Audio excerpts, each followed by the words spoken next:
हम लोगों ने इस प्रोग्राम को स्टार्ट किया था कि हम लोग इंजीनियर्स को गाइड कर सकें।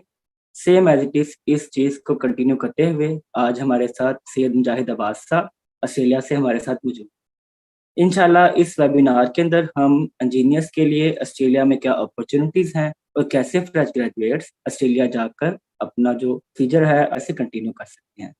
तो बिस्मिल्लाहिर्रहमानिर्रहीम, सैयद मुजाहिद अब्बास साहब। जी, thank you so much Bilal भाई फॉर प्रोवाइडिंग एन अपॉर्चुनिटी कि जिसके थ्रू मैं लोगों को गाइड कर सकूं। तो मैंने कहा बिफोर बिगनिंग मैं बताना चलूं कि this is the second time like I am conducting this webinar. इससे पहले भी एक हुआ था, बट ऑब्वियसली डिफरेंट प्लेटफॉर्म पे डिफरेंट ऑडियंस होती है। तो पर्पस यही है कि जितना एजुकेट कर सके अपने लोगों को, अपॉर्चुनिटीज बता सकें। So the whole reason of starting all this, आपने भी मुझे कांटेक्ट किया, आई रियली अप्रिशिएट दैट कि आपने बताया कि ये वो लॉट ऑफ ऑडियंस और बहुत सारे लोग हैं और आप एक बहुत अच्छा काम कर रहे हैं। तो why not to conduct a session on it. So definitely हम उसी सिलसिले में आज बैठे हैं। सो मेरा शॉर्ट सा ही इंट्रोडक्शन है, दैट इज लाइक मैंने जो बैचलर्स किया that is from NUST Pakistan back in 2014। मैं 2018 में ग्रेजुएट हुआ था and then I came to Australia at the end of 2018 for my masters. मैंने मास्टर्स किया है कंस्ट्रक्शन मैनेजमेंट में from Swinburne University. And then after completing my master 2020 में मैं वापस पाकिस्तान चला गया था। And there I worked with NLC or एक और कंपनी है Samra Enterprises. I worked there for almost a year and then मुझे मेलबर्न से जॉब ऑफर आ गई थी, so I joined that job और मैं since February 22 मेलबर्न में हूँ। and recently I switched to a company जो मैंने आपको mention किया था कि currently I am working as health and safety business partner with Boral। तो पाकिस्तान में जैसा कि आप जानते हैं गाइडेंस जो है वो किसी स्टूडेंट को एज सच नहीं मतलब मिलती।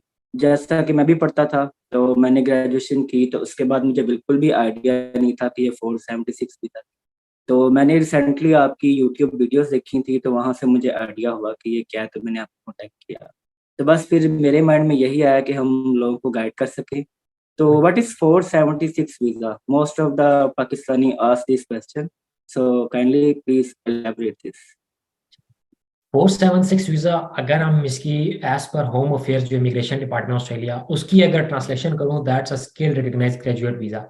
बेसिकली ऑस्ट्रेलिया ने ये वीजा इंट्रोड्यूस कराया था for all Washington accord graduates. जो जिस तरह पाकिस्तान में यूनिवर्सिटीज हैं, अभी रिसेंटली पाकिस्तान में ये इनोवेशन हो रही है which is a very good move. American delegate आता है, वो आके डिफरेंट इंस्टीट्यूट्स की आप कह लें स्क्रूटनी करता है, देखता है कि उनकी एजुकेशन एज पर स्टैंडर्ड्स है एंड देन वो उसको एक्रीडेट कर लेता है एज पर अमेरिकन स्टैंडर्ड्स। तो वो सारी यूनिवर्सिटीज जिनकी डिग्रीज अंडर वाशिंगटन अकॉर्ड आती हैं, उन सारे ग्रेजुएट्स के लिए ये अपॉर्चुनिटी निकाली ऑस्ट्रेलिया ने कि अगर आपने उस डिग्री में एडमिशन लिया and you have graduated in that degree which is under Washington accord, तो आप इस वीजे के लिए अप्लाई कर सकते हैं।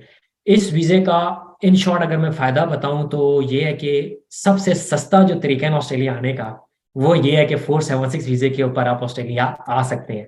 स्टूडेंट पे जाएंगे, रफली आजकल डिवेल्यूशन ऑफ रुपी सारी फैक्टर्स को हम अगर इनकॉर्पोरेट करें तो 14 से 15 मिलियन, मतलब 1 से 1.5 करोड़।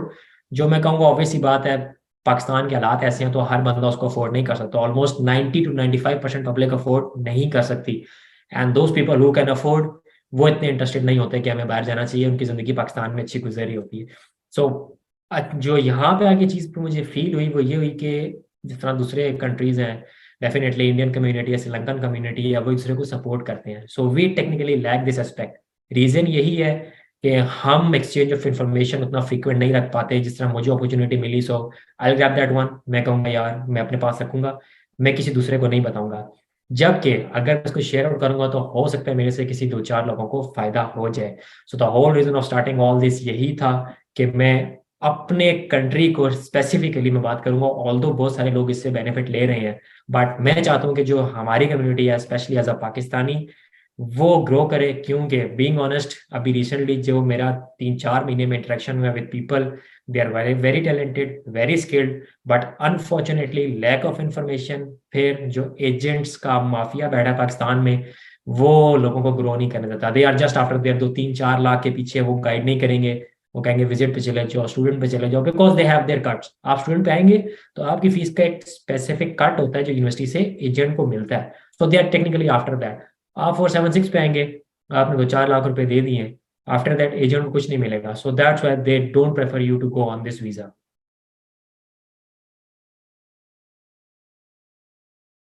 अच्छा, अब यहाँ पे मैं क्वेश्चन करूंगा कि मोस्ट ऑफ द स्टूडेंट्स जो हैं वो इसकी एलिजिबिलिटी रिक्वायरमेंट्स पूछते हैं।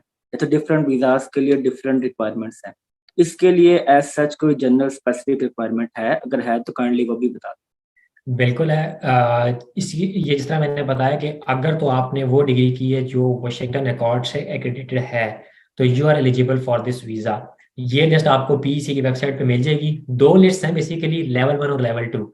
दोनों ही लेवल्स वाले अप्लाई कर सकते हैं।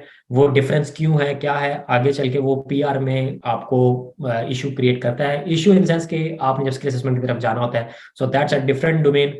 अभी हम फोर्स एनालिसिस की बात कर रहे हैं। जो चीज़ कंसिडरेबल है, इसमें आपको आइल्स या पीटी चाहिए होता है। मिनिमम बैंड इज लाइक 5, लेकिन जितना अच्छा स्कोर करेंगे definitely that will help you out in getting brighter chance of getting your visa. And second, जो 2 साल की लिमिट है, आप जिस दिन ग्रेजुएट होते हैं, जिस दिन आपका फाइनल रिजल्ट डिक्लेयर होता है ना, उस दिन से लेके 2 साल तक का टाइम आपके पास है। उस 2 साल के अंदर आपने अप्लाई करना है। यहाँ पे एक सवाल मेरे जहन में आया, मैंने कहा मैं लेता चलूँ कि बहुत वीकेंड आ रहा है। लोग कहते हैं कि ये जो 2 साल वाली लिमिट है, ये डिग्री के ऊपर जो लिखी है वो वाली है या जो फाइनल ट्रांसक्रिप्ट आई है वो वाली है? तो जो आपकी डेट है that is on final transcript, क्योंकि डिग्रीज यूनिवर्सिटीज मोस्टली 6 महीने 8 महीने साल बाद इशू करती हैं। तो जिस दिन आपको आपकी फाइनल ट्रांसक्रिप्ट मिलेगी उसके ऊपर डेट मेंशन होती है। From that date till 2 years आपने आप अप्लाई कर सकते हैं। और आपने लाजमी अप्लाई करना है। मेरा तो मशवरा है कि if you are Washington accord graduate तो मेक श्योर करें कि आप लाजमी अप्लाई करें। It's a once in life time opportunity. 3-4 lakh रुपए के बाद यहाँ पे आके आप बहुत कुछ कर सकते हैं। अच्छा, यहाँ पे मैं आपसे क्वेश्चन करूंगा कि बहुत से लोग यहाँ पे कंसल्टेंट्स के पीछे भागते हैं कि जैसे बहुत बड़ा कोई ये मुश्किल प्रोजेक्ट है जिसमें आपने अप्लाई करना है। आप यहाँ पे क्या कहेंगे कि हमें खुद मतलब मोटिवेशन लेनी चाहिए, यूट्यूब से वीडियोस देखें और अप्लाई करें, या फिर हमें सोचना चाहिए कि कोई मिस्टेक ना हो जाए तो हम कंसल्टेंट के पास चले जाएं? इस हवाले से आप क्या कहेंगे? बड़ा अच्छा सवाल है। जो आपका सेकंड पार्ट ऑफ द सवाल है ना, वो जो है वो मिस्टेक वाला, वो बड़ा अच्छा आपने किया है। देखें, कंसल्टेंट के पीछे अगर आप जाएंगे तो कंसल्टेंट्स दे यूजुअली चार्ज, एक दो कंसल्टेंट है, obviously I am not going to nominate the names. 3-3.5 lakh का फिगर उन्होंने दिया लोगों को वीजा फाइल करने का। साथ उन्होंने बोला कि यार हम 3.5 लाख आपसे लेंगे, वीजा फीस आपने खुद देनी है। आप ऐसा करें, 2.5 लाख हमें पे कर दें। Once your visa is granted, आप रिमेनिंग लाख रुपया हमें दे देगा। So technically they are playing with the mindset जो हमारे लोगों का है। अब वो लाख रुपया, लोग कहते हैं अच्छा लाख तो बच रहा है, वीजा अप्लाई करता हूँ, वीजा ग्रांट होगा फिर दे दूंगा। अगर रिफ्यूज हो गया तो वीजा रिफ्यूज नहीं होगा। वीजा रिफ्यूज सिर्फ तब होगा जब आपकी 2 साल लिमिट पूरी नहीं होगी, जब आपका आइल्स पूरा नहीं होगा, जब आपकी जो एक्रेडिटेशन है फ्रॉम पाकिस्तान इंजीनियरिंग काउंसिल नहीं होगी। अगर आपकी एलिजिबिलिटी क्राइटेरिया मीट होता है, होम अफेयर्स आपका वीजा कभी रिफ्यूज नहीं करेगा। मिस्टेक की बात की, देखिए, मिस्टेक इज लाइक आप नाम लिखने में गलती कर दी है, आपने डेट ऑफ बर्थ में गलती कर दी है, आपने फैमिली मेंबर्स लिखने में गलती कर दी है, आपने डाटा इनपुट में गलती की है। So there is always a form. Home affairs की वेबसाइट पे एक फॉर्म है। अगर आपने बिलफर्ज एप्लीकेशन फिल करते हुए गलती की है एंड आफ्टर 2 डेज आपको एहसास हुआ कि यार मैंने गलती कर दी है, यू कैन गो बैक। आप वो फॉर्म उठाएं, वो फॉर्म फिल करें और वो फॉर्म जमा करा दें। उसका नंबर है फॉर्म 1022। बेसिकली वो notification of changes of circumstances भी है। इसके साथ एक आप कह लें कि जो आपने गलत इंफॉर्मेशन एंटर किया उसके लिए भी फॉर्म है। तो आप वो फॉर्म जमा करा सकते हैं, बता सकते हैं। अगली चीज, लोग स्ट्रिक्ट करने की कोशिश करते हैं होम अफेयर्स को। वो कहते हैं कि यार गोरा है, अगर मैं थोड़ी सी चीज अगर ऊपर नीचे करूंगा, मैं जॉब नहीं लिखता या मैं फेक जॉब लिख देता हूँ, तो इसका शायद प्लस माइनस होगा। दे आर नॉट इंटरेस्टेड कि आपका बैकग्राउंड क्या है। आप सिविल के हैं, आप इलेक्ट्रिकल जॉब कर रहे हैं, आप मैकेनिकल की कर रहे हैं, आप सेल्स की कर रहे हैं, इनको कोई फर्क नहीं पड़ता। इन्होंने अपना एलिजिबिलिटी चेक करना होता है। उसके बाद जब वो स्क्रूटनी कर रहे होते हैं तो डेफिनेटली वो हर चीज को गो थ्रू करते हैं।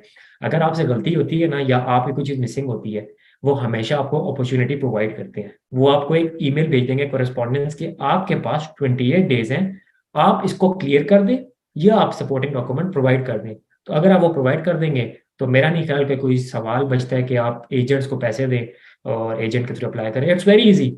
आप वेबसाइट पे जाएं, स्टेप बाय स्टेप प्रोसेस है, इट्स वेरी इजी।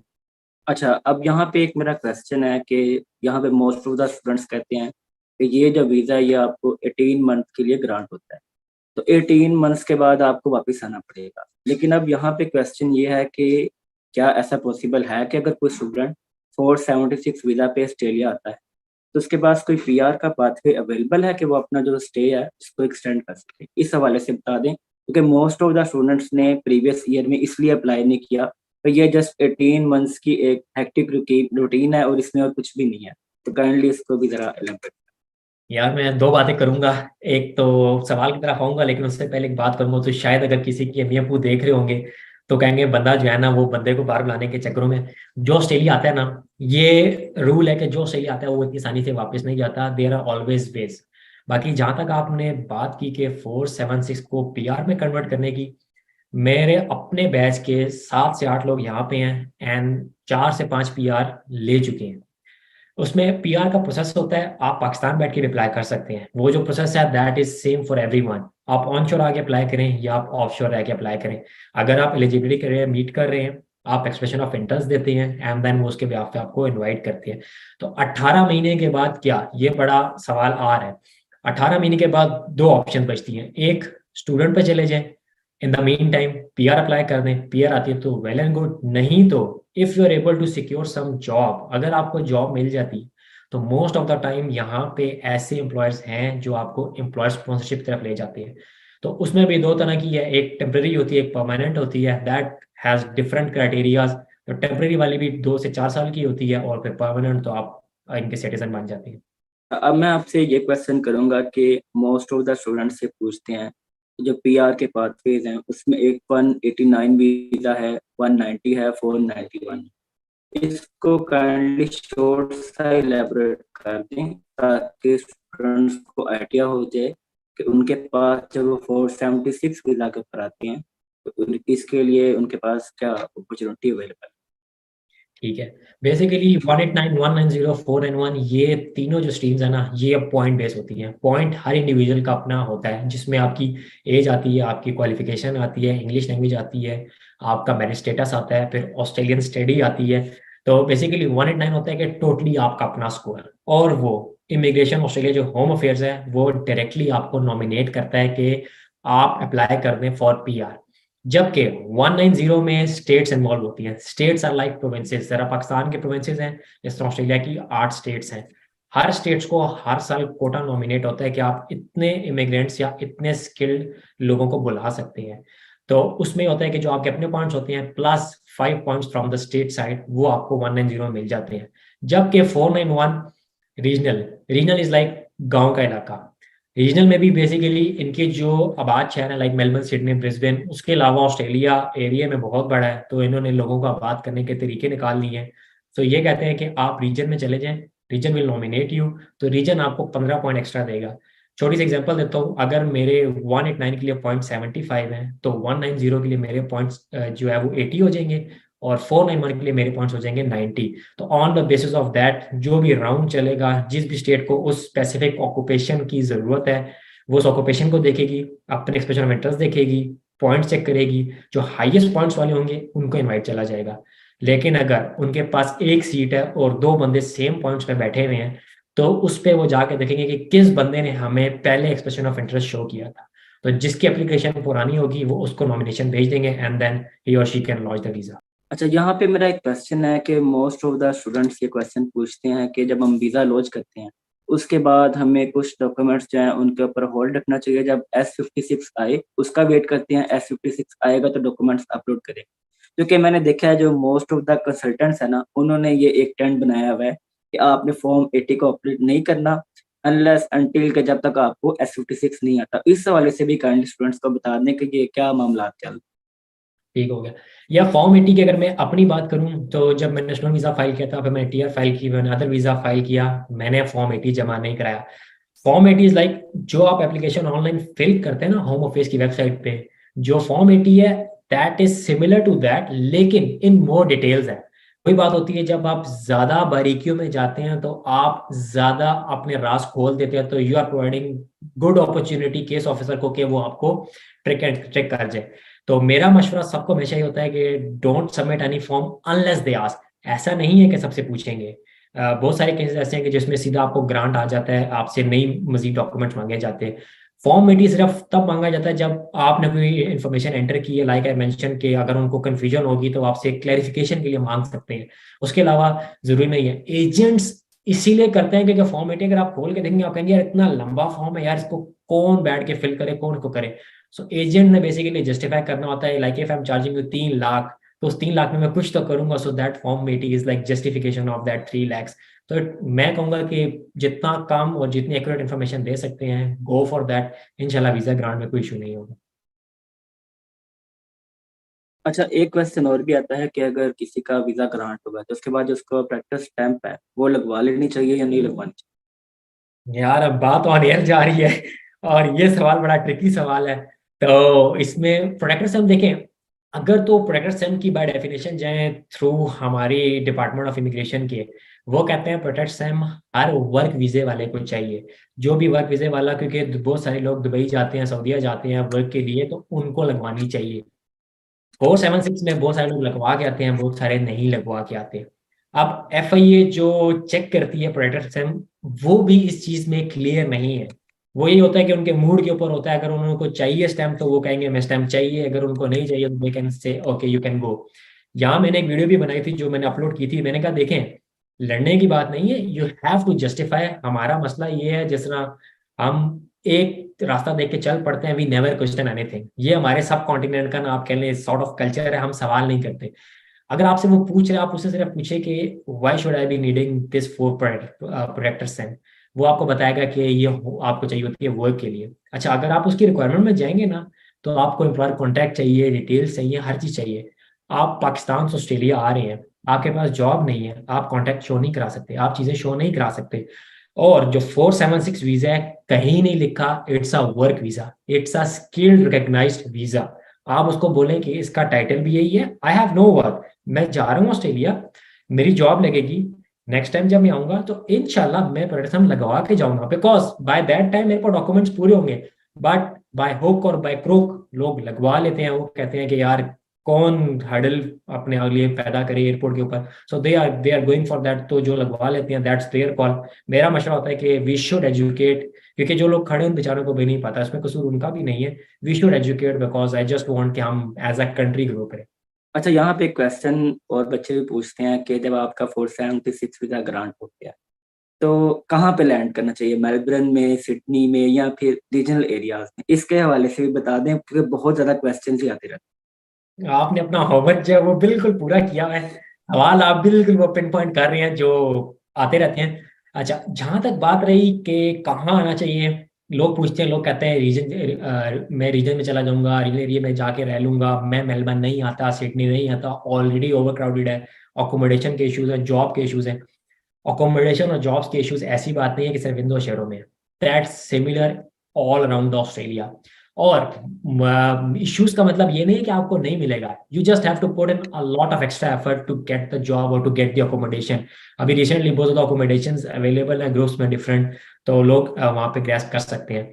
मेरा मशवरा लेकिन न्यू कमर को हमेशा यही रहा है कि always target the big cities. Reason क्या है, जब ये बड़े शहर में जाएंगे तो there is always an opportunity for you. आपको सिर्फ हंट करनी है और ग्रैस्प करनी है। अगर आप रीजनल में जा रहे हैं, अगर 1000 बंदा रह रहा है और उनको काम के लिए 100 बंदा चाहिए, 200 बंदा ऑलरेडी वेट कर रहा है, सो यू विल बी 201। आपको बड़ा मुश्किल है जॉब मिलना। मेलबर्न का ये फायदा है, सिडनी का ये फायदा है कि जो पुराने रह रहे होते हैं ना, जब वो देखते हैं कि यार यहाँ बात नहीं बन रही, so they start moving toward regional area, they start moving to different cities. तो इनके लिए वहां जाके सेट होना, because they have saving, they have different sort of connections, तो इनके लिए सेट करना आसान है। तो अगर मैं 4 साल रह रहा हूँ और आप अभी पाकिस्तान से आ रहे हैं, हम दोनों एक रीजनल एरिया मूव करेंगे, सो ये तो कंफर्म बात है कि मुझे वो ट्रिक सेंटर्स पता होंगे जो आपको नहीं पता होंगे, so definitely I will be getting those opportunities before you. So आप फिर स्ट्रगल कर रहे होंगे। सो मशवरा ये कि इनिशियली बड़े शहरों में आ जाएं, थोड़ा एडजस्ट कर लें एटमोसफेयर में अपने आप को, चीजें देख लें, और उसके बाद आप अगर मूव ऑन करना चाहते हैं आप कर लें। रीजनल की बात आई है तो रीजनल कोटा इस दफा PR का कम निकला है, तो जो रीजनल टारगेट करना चाह रहे हैं, मेरा मशवरा है कि it's better to go for big cities, क्योंकि अल्लाह ना करे अगर 18 महीने में आपको PR ना मिली, सो अगर आपको जॉब भी नहीं मिली रीजनल में, तो it will be very hard for you. At least Melbourne Sydney आके जॉब और पैसा तो कमा लें, PR इंशाल्लाह रास्ते खोलने वाली जात खुदा की है, तो इंशाल्लाह रास्ते खुल जाएंगे। हैं। इस वीजे का प्रोसेसिंग टाइम क्या है और प्रोसेसिंग टाइम जो है वो किस चीज के ऊपर बेस करता है? तो ये क्वेश्चन जो है अभी तक अनसॉल्व्ड है, किसी को भी नहीं पता। तो काइंडली इस हवाले से आप भी बता दें क्योंकि हम लोगों ने भी ट्राई की इस क्वेश्चन का आंसर जो है जानने के लिए, लेकिन किसी के पास से इसका आंसर नहीं मिला। कुछ लोग कहते हैं कि ये ऑटोमेटिकली जिसकी प्रोफाइल अच्छी होती है, सीजीपीए अच्छा होता है, उसका वीज़ा ग्रांट जल्दी हो जाता है। लेकिन हमने ऐसे केस भी देखे हैं जिनका सीजीपीए 2.3 है, लेकिन उनका जिसका सीजीपीए 3.7 प्लस है, उससे जल्दी ग्रांट हो गया है। तो ये ज़रा टाइम फ्रेम इसका समझा दें क्योंकि ये किसी की समझ में नहीं आ रहा। अच्छा, जो वीजा प्रोसेसिंग का टाइम फ्रेम है ना, एज पर होम अफेयर्स, बेसिकली इन्होंने ना एक स्टैंडर्ड प्रोसेसिंग टाइम अपनी वेबसाइट के ऊपर मेंशन किया हुआ है, वो है 3 मंथ्स to 43 मंथ्स। ये है कि इसके ड्यूरेशन में आपका वीजा कभी भी ग्रांट हो सकता है। जब आप फाइल सबमिट कराते हैं तो वहां पे कोई हार्ड एंड फास्ट रूल नहीं है कि आप, फॉर एग्जांपल मैंने पहले कराई है तो मेरी फाइल पहले खुलेगी। आपकी फाइल जो है वो इनके, आप कह लें बैक एंड के डाटा में पड़ी है, ये उस बैंक में से कोई भी एप्लीकेशन उठा लेते हैं और उसको ये प्रोसेस करना स्टार्ट कर देते हैं। अब यहाँ पे लोग कह रहे हैं कि जिन्होंने 2022 में वीजा फाइल किए थे उनके ग्रांट्स आ रहे हैं, हमने तो 19-20 में फाइल किया, हमारी बारी नहीं आ रही, तो क्या कोई होम अफेयर्स को हम पसंद नहीं है या why they are not targeting those applications.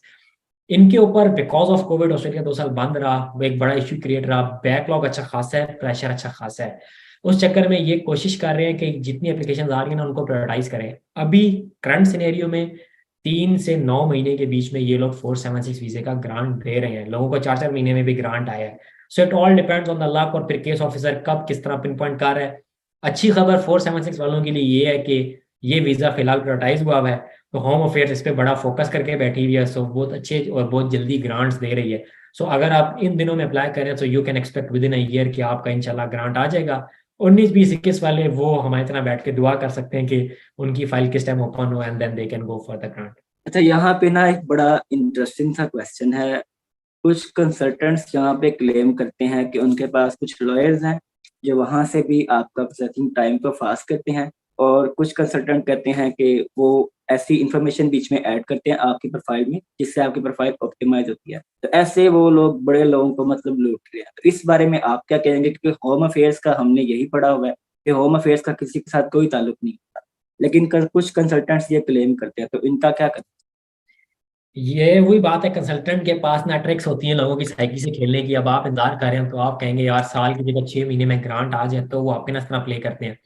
Home affairs का कोई कांटेक्ट नहीं है, कोई लिंक नहीं है किसी के साथ, उनके कोई लॉयर्स वगैरह, अगर बिलफर्ज लॉयर है भी तो he can not pin point an application के यार इस बंदे की एप्लीकेशन खोलो, इसको ग्रांट जल्दी दो। He is not allowed to do that because by the law वो इंटरफेयर नहीं कर सकता।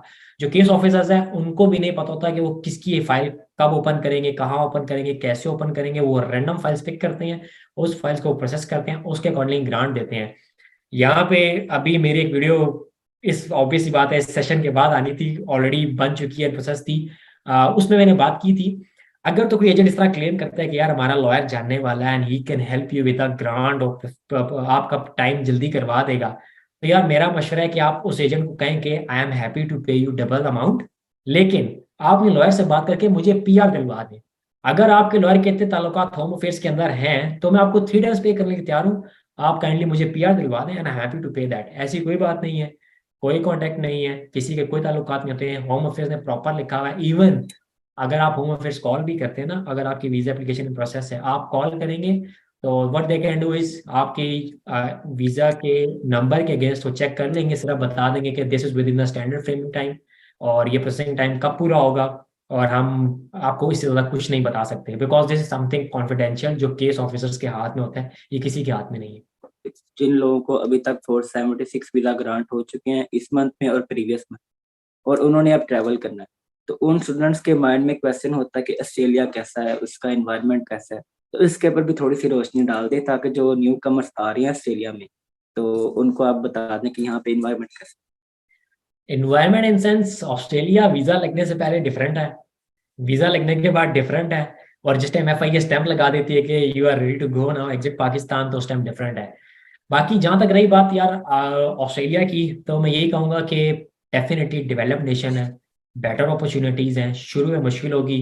एक तो पाकिस्तान से दूर अच्छा खासा है, आपको ऑलमोस्ट 14 से 18 घंटे मिनिमम लगते हैं ऑस्ट्रेलिया पहुंचने में, टाइम डिफरेंस है, फिर आप आते हो आपकी विद इन न्यू स्टोरी में लगते हैं। The culture is very good, लोग बहुत वेलकमिंग है, लॉ अच्छा है, आपकी अर्निंग अपॉर्चुनिटीज बहुत अच्छी हैं। स्टार्ट में लोग इम्पेशेंट हो जाते हैं, ये मुझे अपनी पहली जॉब भी आफ्टर 2 मंथ्स मिली थी, 2 महीने मेरे पास भी जॉब नहीं थी। तो आपने इम्पेशेंट नहीं होना, you just have to keep trying again and again, आपको करना है, घबराना नहीं है। यहाँ पे सेल्फ रिस्पेक्ट मार के आनी है। आपने ये नहीं सोचना कि मुझे अगला कह देगा नहीं sorry we don't have that opportunity. जिस टाइम आप सेल्फ रिस्पेक्ट मार देंगे उस टाइम आप कामयाब हैं। मैंने जब पहली जॉब की थी यार, मेरी जॉब में देयर इज अ पोर्शन जहाँ पे मुझे ना क्लोजिंग के टाइम ना क्लीनिंग करनी थी। तो मेरा फर्स्ट डे जॉब था ट्रेनिंग के बाद। तो मैं क्लीनिंग पे गया, तो जब मैं जॉब की तो ऑब्वियसली बात है बंदा बड़ा पैशनेट होता है कि यार मुझे पैसे मिल रहे हैं डॉलर्स। तो शुरू के आप हफ्ता डेढ़ तो ना हर चीज पीकेआर में कन्वर्ट कर रहे होते हो कि यार इतने पैसे कमा लिए हैं, इतने पैसे हैं यहाँ पे। तो जब मेरी क्लीनिंग की बारी आई, तो जब मैंने मॉपिंग स्टार्ट की ना, तो आई वाज लाइक क्या जरूरत थी पाकिस्तान छोड़ने की। क्या नहीं था मेरे पास, सब कुछ था। घर भी था, अम्मी अबू भी थे, खाना भी बैठ के मिलता था, यहाँ खाना भी खुद बनाना है, हर चीज खुद करनी है। लेकिन ये जो लर्निंग होती है ना, आपको जो इंडिपेंडेंस आती है, that is very necessary specially for youth like us. हमारे लिए बहुत जरूरी है। आप जिस बात से गुजर रहे होते हैं वो आपको अल्टीमेटली एक ऐसा इंडिपेंडेंट इंडिविजुअल बना रही होती है जो आपको प्रोफेशनल लाइफ में ग्रोथ के लिए बहुत जरूरी है। तो स्टार्ट में obviously you will feel couple of times कि यार इज्जत ही नहीं है, कोई पूछता ही नहीं है, कोई मिलता ही नहीं है। लेकिन ये चीज आपको ग्रूम करेगी। बाकी जो मेलबर्न आ रहा है, मेरा मेलबर्न का ग्रुप है, मेरी कोशिश ये है कि इन सबको इंटैक्ट रखूं, उन सबको मिलता रहूं। मैं रिसेंटली पिछले महीने डेढ़ में 7-8 लोगों को मिल चुका हूं, क्योंकि नया नया बंदा होम सिक होता है, चीज़ें नहीं पता होती, तो यही होता है कि जस्ट टू मेक हिम और हर फील लाइक होम, के यार ठीक है यहाँ पे कोई जान पहचान वाले हैं। तो the whole reason of starting all this is कि यहाँ पे कम्युनिटी हो। आप पाकिस्तान छोड़ के आए तो you are not feeling any different other than Pakistan. अगर 4 लोग जानने वाले हैं, 4 लोग बैठ के बात करने वाले हैं, so it will be similar. बाकी कल्चर इज गुड, हलाल फूड आराम से मिल जाता है बिकॉज क्रॉस कल्चर है, बहुत ज़्यादा कम्युनिटीज़ हैं, और सबब्स भी अच्छे हैं, मस्जिदें भी हैं, तो हर तरह की चीज़ आपको मिलती है। It's not different than Pakistan. अगर पाकिस्तान तरक्की कर जाए अगले 100 साल में, तो 100 साल बाद पाकिस्तान इज लाइक ऑस्ट्रेलिया, इससे ज़्यादा कोई डिफरेंस नहीं है। यहाँ पे एक मेरा क्वेश्चन है कि पहला क्वेश्चन तो ये होगा कि जॉब मार्केट इंजीनियर्स के लिए ऑस्ट्रेलिया में कैसी है। सेकंड, एक यहाँ पे कुछ लोग कहते हैं कि जो ऑस्ट्रेलियंस होते हैं जिनका ऑस्ट्रेलिया में एक्सपीरियंस हो अगर किसी बंदे का, तो वो हमेशा उसी को प्रेफर करते हैं। जो न्यूबी आ रहा है चाहे उसका गल्फ कंट्रीज के अंदर 10 years ऑफ एक्सपीरियंस है, लेकिन जो बंदा ऑस्ट्रेलिया में ऑलरेडी मौजूद है और वहाँ पे उसका 6 month to 1 year एक्सपीरियंस है, तो हमेशा वो उसको प्रेफर करें। तो आप क्या कहते हैं ये बात किस हद तक सच है और क्या ऐसा ही होता है ऑस्ट्रेलिया बिल्कुल, ये बात 100% एक्यूरेट है।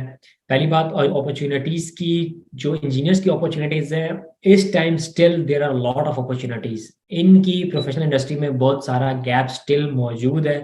They are struggling in terms of economy. ये नहीं कि इकोनॉमी गिर रही है, they are struggling to just cope up with the demand in the market.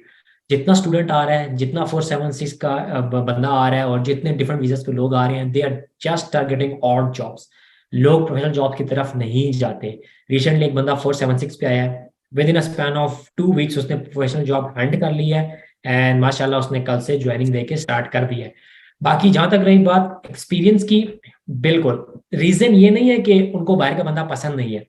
Reason ये है कि एम्प्लॉयर प्रेफर नहीं करता कि मैं नया बंदा रखूं, उसको ऑस्ट्रेलिया का कल्चर समझाऊं, उसको ऑस्ट्रेलिया की चीजें बताऊं, मैं इसके ऊपर जो महीना डेट स्पेंड करूंगा, मुझे श्योरिटी नहीं है कि ये मेरे पास रहेगा या ये छोड़ के चला जाएगा। Because sincerity to your employers बहुत कम है ऑस्ट्रेलिया में। जहाँ अच्छी अपॉर्चुनिटी मिलती है लोग स्ट्रेट अवे जंप कर जाते हैं। तो इसलिए एम्प्लॉयर जो है थोड़ा हिचकिचाता है कि यार मैं इस बंदे को प्रेफर करूँ ना करूँ, रखूँ ना रखूँ, but it all depends in your interview.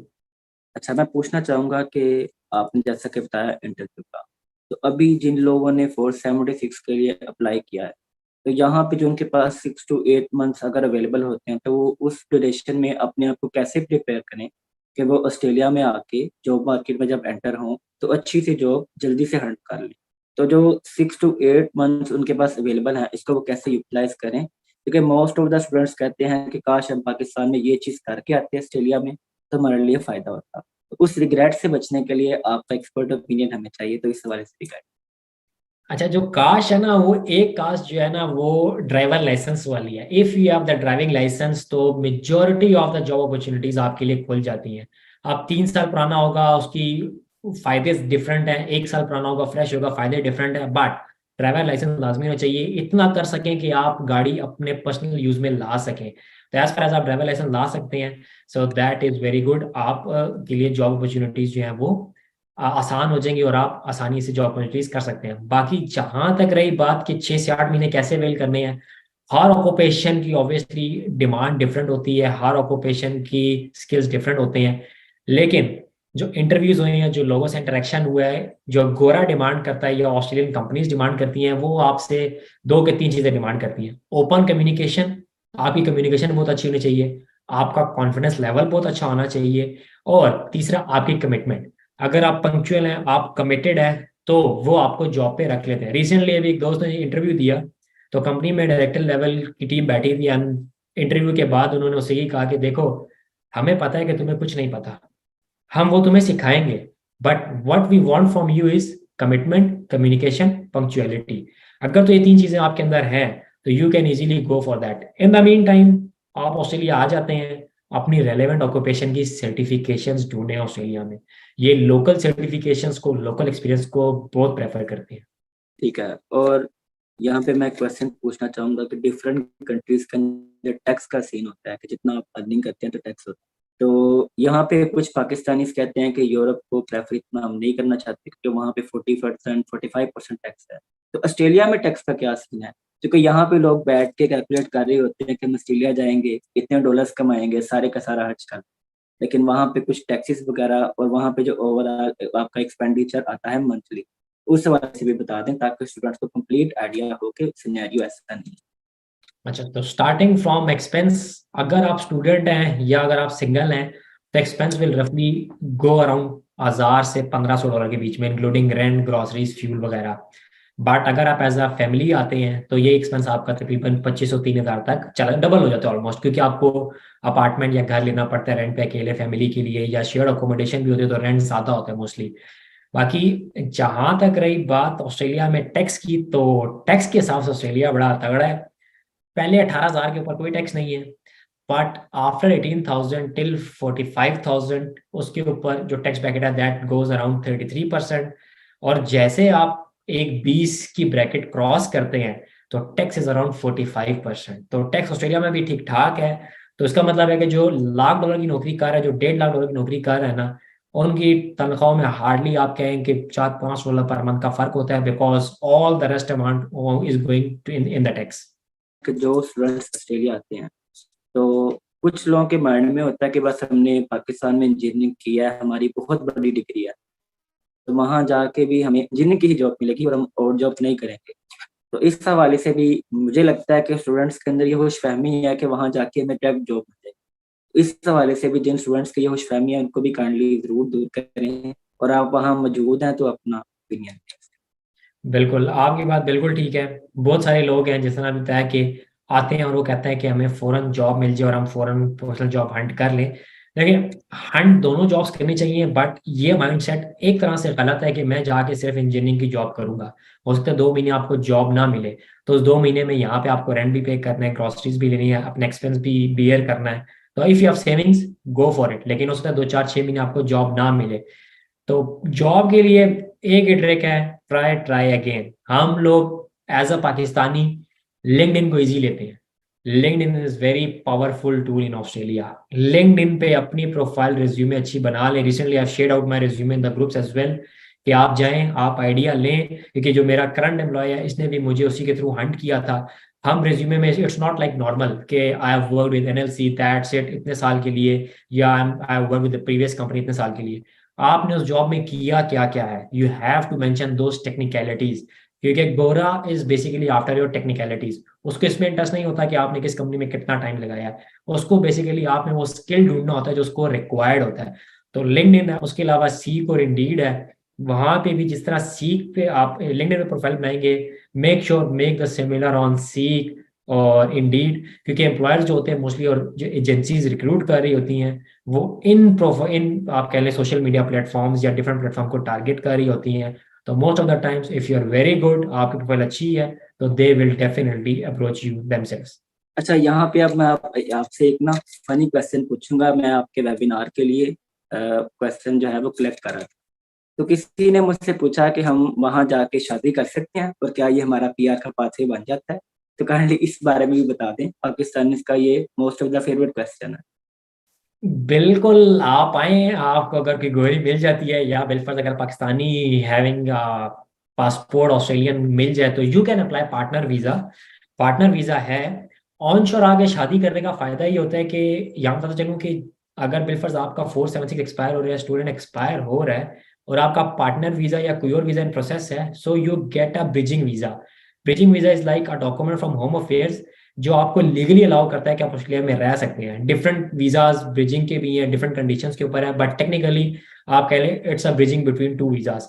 तो जो ऑनशोर आगे शादी करेंगे, पार्टनर वीजा पे जाना चाहेंगे, तो उनके लिए बेनिफिट है कि अगर एक वीजा एक्सपायर हो गया, दूसरा इन प्रोसेस है, सो दे कैन स्टे और वो यहाँ पे अपना जॉब कर सकते हैं और अपनी पीआर का वेट कर सकते हैं। बट अगर यहाँ आते हैं, शादी करते हैं, वापस जाते हैं, फिर पार्टनर वीजा अप्लाई करते हैं, तो 2 साल भूल जाने की बारी आएगी।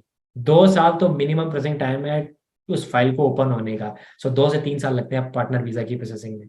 जी मुजाहिद भाई, अभी तक हमारे ये सारे क्वेश्चन थे, तो अल्हम्दुलिल्लाह आपने इसको बहुत अच्छे से कवर किया। तो अभी हम अपने जो मैं नाजरीन है उनको बताना चाहूँगा कि अभी मुजाहिद भाई ने एक कम्युनिटी ग्रुप क्रिएट किया है फेसबुक के ऊपर। तो उसका जो लिंक है वो भी हम यहाँ कमेंट में पिन कर देंगे। तो आप सब ने उस ग्रुप को भी ज्वाइन करना है, ताकि जितना भी आप लोगों ने नॉलेज लेना है और जो भी आपका क्वेश्चन है वो आप डायरेक्टली उस ग्रुप के अंदर पूछ सकते हैं। और उसके अलावा इंशाल्लाह हम आने वाले दिनों में 189, 190 और 491 वीज़ा इसका complete procedure free of cost, जिस तरह मुजाहिद भाई अल्लाह ताला की रज़ा के लिए आप सबकी हेल्प कर रहे हैं, सेम एज़ इट इज़ इसके ऊपर भी हम वेबिनार करवाएंगे। तो आप जितने भी नाज़रीन हैं उनसे यही कहूँगा कि आप मुजाहिद भाई का भी हम लिंक डाल देंगे यूट्यूब चैनल का, तो उसके ऊपर आपको 476 की ऑल टू ऑल वीडियोस मिल जाएंगे। इसके लिए आपको किसी कंसल्टेंट के पास जाने की जरूरत नहीं है। आप अगर किसी कंसल्टेंट के पास जाते हैं तो आप 3.5 लाख 4 लाख ज़ाया करते हैं। वो आप अल्लाह ताला के लिए किसी गरीब को दे दें तो ज़्यादा बेहतर है, क्योंकि अब आपने एक ग्रेजुएशन की इतनी बड़ी डिग्री की, तो अब तक आपको इस काबिल हो जाना चाहिए कि आप सेल्फ अप्लाई करें। तो डिफरेंट पाथवेज भी आपको बताए मुजाहिद भाई ने। मुजाहिद भाई बहुत शुक्रिया आपका, आपने अपना कीमती वक्त निकाला स्टेडिया से। तो इंशाल्लाह हमारी ऑडियंस आपको मज़ीद सुनती रहेगी, आपके यूट्यूब चैनल के साथ कनेक्ट रहेगी, और इंशाल्लाह आने वाले दिनों में हम मज़ीद वेबिनार के साथ हमारे नाज़रीन को दिखाते रहेंगे। बहुत शुक्रिया मुजाहिद भाई आप। Thank you so much Bilal भाई, और थैंक यू सो मच आपका जो प्लेटफॉर्म है, डेफिनेटली मैं इसके थ्रू गुजर रहा था तो मुझे बड़ा अच्छा लगा। You guys are doing a brilliant job in Pakistan. So this is something very valuable जो हमें करनी चाहिए, एजुकेट करना चाहिए। So it's very good, rather than किसी को कोई एड देने से बेहतर है कि अगर हम उसको इस काबिल बना दें दैट ही और शी कैन सपोर्ट हिज और आवर फैमिली। सो टेक्निकली हम 4 5 6 लोगों को इस काबिल बना देंगे कि वो कुछ कर सकें। तो I really appreciate all your efforts जो आप लोग कर रहे हैं। इंशाल्लाह जितना हो सकेगा इंशाल्लाह लोगों को हम गाइड करते रहेंगे। Again thank you so much.